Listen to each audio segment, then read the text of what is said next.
Hi, I'm Christopher Walker with Closely Observed Teaching, and in this video I'm going to answer the question, or at least try to, how can you deal with students who have bad behaviour in class?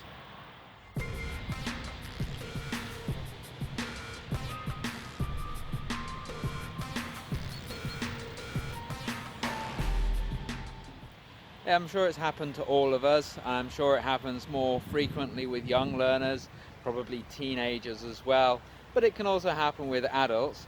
Sometimes you just get students who misbehave in your lessons. What can you do about it? Well, there are lots of different ideas.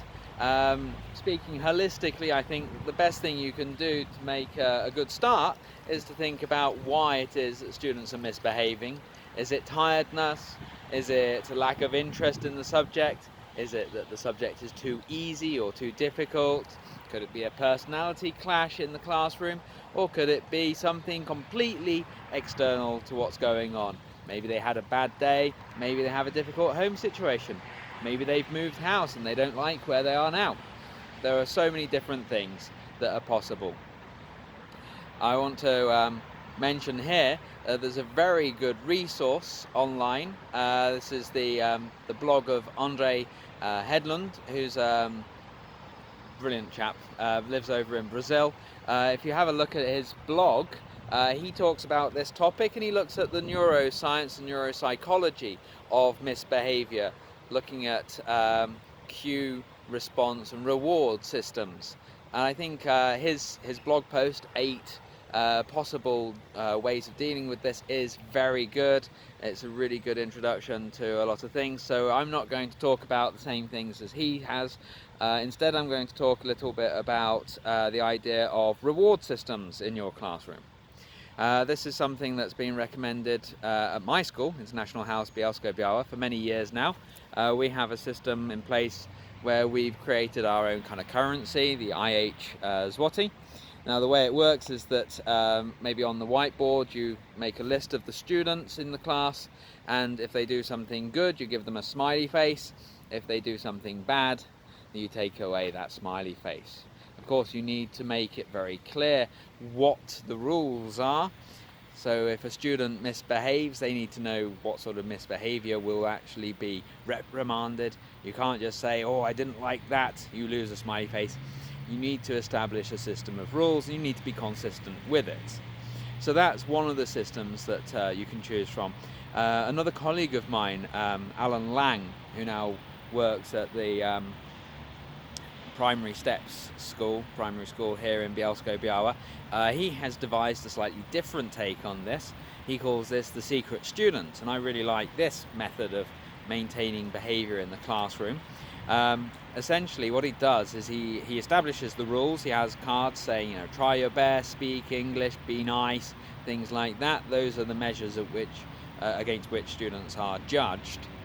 And then he says that he has chosen a secret student, one person to represent the class, but he's not going to say who it is until the end of the lesson. And it's their behaviour that then either gives the students the point for the lesson or not.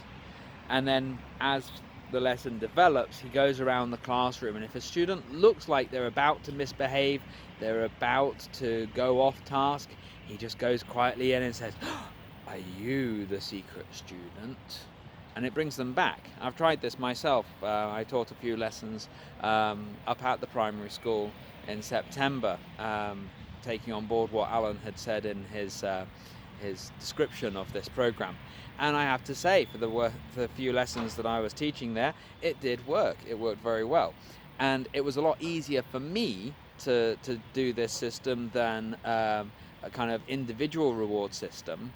I am using that system at the school because the students expect these IH zloty, but the challenge for me is managing behaviour across the whole class.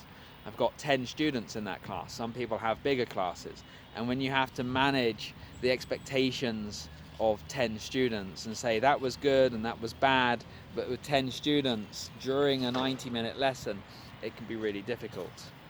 But there is one thing that you can do that's very easy and that you can implement in your very next lesson, and this is one of André Hedlund's 8 great ideas, and this is the brain break. Brain breaks are great. Students like them. I like them.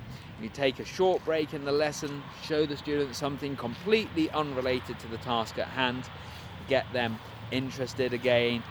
Divide the lesson up. If you've got a 90-minute lesson and you're teaching kids, that's a long lesson to be getting through for them to maintain that focus. So they do need that break. So if you like that idea and you want 7 more, head on over to André's website, which is edcrocks.com. Or if you're like me, it's edcrocks.com. I don't know who Ed Crocs is. Sounds like an Ed Sheeran knockoff, doesn't it? So great ideas there. If you've got any ideas on how to improve behaviour in the classroom, please share them in the comments below.